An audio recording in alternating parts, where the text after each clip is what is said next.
Hi everyone, welcome back to Crochet Rocks. Tracy here, and in this Open With Me I'm going to have a look at this Granny Squares Made Easy, a complete guide to crochet granny square stitches, techniques and patterns for all skill levels. And this is by Inspired to Create. So I wanted to get this book and maybe do it as a giveaway. So this probably will be my hump day giveaway this week.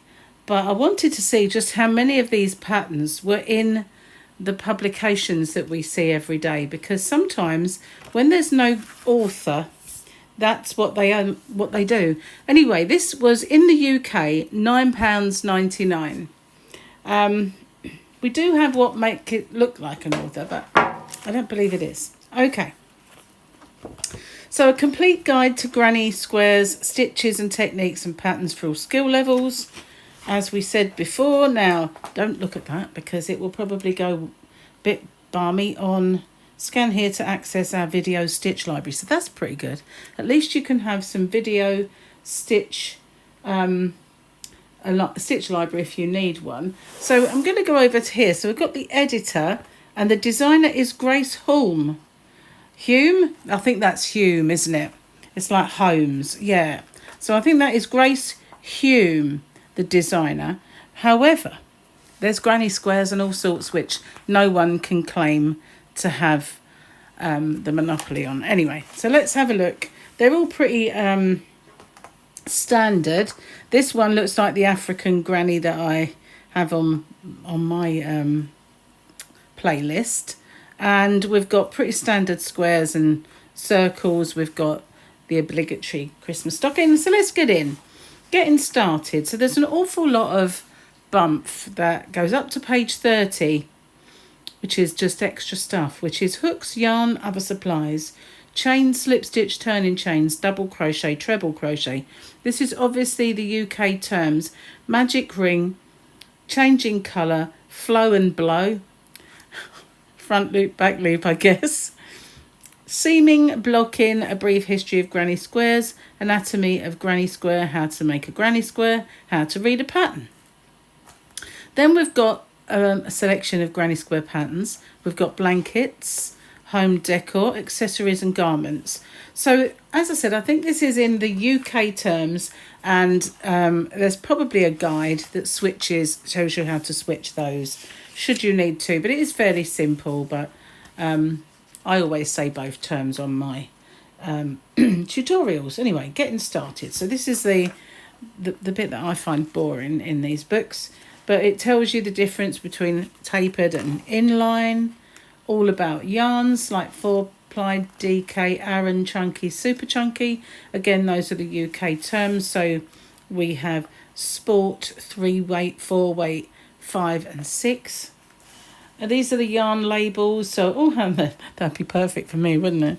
I'm always asking everybody what the symbols mean on some of the washing instructions especially.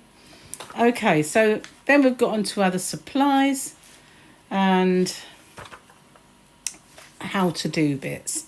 So yeah, let's go past that. And a brief history of granny squares. Well, really, does anybody really know where they started? I've got a feeling they've been around since Job was a lad, as my dad would say. So yeah, I don't understand how they know. Anyway, the anatomy of a square, if squares can have an anatomy. And let's make a granny square. Okay, so then we've got the picture tutorial, which is good. So it shows you step by step of how to do it. And it also explains it in words. So that's not too bad. How to read a pattern. So that's pretty decent for everybody who needs that. And all of the abbreviations that you might like to know. So flow and blow were indeed working in the back loops and the front loops. I got that one quite. At least I managed to not mess that up. Okay, so showing you how to make the crossover bag, for instance. It's going to show you how to read the pattern. Okay, individual granny squares. Right then, so let's have a look. We've got basicest ones and tulips and pansy. So this one's a pansy. We've got a heart, we've got corner to corner heart, and a dahlia or a dahlia. You've got a little chart. Love a chart. And we have violet. I don't know, I think it's just a colour, but I don't know why they'd call that violet. And rose, that's just the colour. It doesn't look like one, does it? Raised treble burst, in other words, a spike stitch. Striped cluster. That's interesting. Blankets. So here we got a few blanket patterns. So we've got classic granny.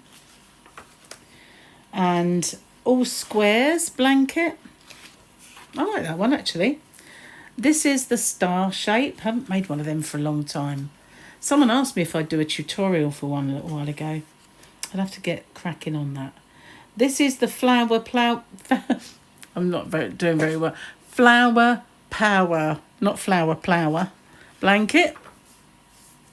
That's quite nice. I quite like that one. And we've got rainbow love. So I like the way they ombre the colours. That's quite cute. I like that. And the Scandi squares. What makes them Scandi? There's nothing. They're just grannies. What makes them Scandi? I think they just like to put the word Scandi in front of things now. Like the word boho gets put in front of stuff. Right, this is a calendula quilt. Bet you thought I'd mess that word up, didn't you? No. Granny heart blanket. So I've seen this in one of the books before. I've seen this in magazines. This one is the Tutti Frutti, which is quite nice and spring-like. So if you made that for kind of springtime, that'd be quite nice, wouldn't it? You can't answer me. I don't know why I say that. Home decor. So I've got quite a few round cushion blanks. I was going to make some round cushions and I didn't get round to it. In fact, I was going to make Thomas the Tank Engine's face for my grandson, and he's long since grown up Thomas the Tank Engine. I never got around to doing that. So this is the calendula cushion to go with the blanket. Got a chart. You know I love a chart. Geometric coasters, not clusters. Goodness, I get all really clever and then I go mess up. Typical. This is the corner hearts. So yeah, they do look like hearts, don't they, those corners? I have a coaster like that on my channel. This is the snowflake cozy, but they're sticking out. So that would just annoy me. If that was on my feet at night, the buttons and the sticking out bits, I couldn't do. Just saying. So I have to hug it, I suppose. This is the citrus slice cushion. Doesn't look very citrus to me. I guess they think that looks like segments. I don't know. But it's just a granny at the end of the day. I do have one of these on my my channel if you want to know how to do a granny blanket rather than a cushion.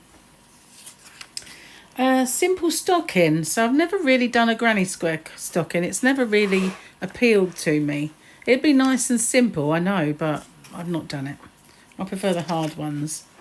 Then we've got some accessories. So we've got bags made with hexagons.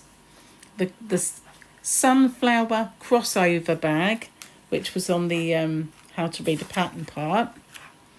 This is the spots and squares scarf. Now I do have a scarf called Winter Sunshine, but it doesn't have different types of square on it, but it is a round into a square, I believe. Okay, and we've got a purse. Obviously you'd need to get this part from somewhere. Floral square beanie. So just making granny squares with a lid, basically, so it turns into a hat. That's the tote bag that we saw earlier. And we've got, well, this is a tabard. Kind of, at first glance, think it's a vest top, but it just ties up at the side, so tabard. I might make some of those for working in the kitchen. Proper kind of tabards rather than ones to wear going out. So this is simple square, so this is made into a pullover. Dazzling diamond slipover. They want to call it tabard, do they? They don't call it tabard, no. Call it a slipover. Fruit salad, summer top. Now that one I would say is very fruity, and you know the other one I couldn't see why that was a citrus, but that one I can. See the fruit nod. And here we've got a granny sleeve cardigan, and they're doing this a lot in these magazines and books where they're making granny squares and then on the sleeves, but not on the actual body. That one doesn't look as bad as the previous one I've seen.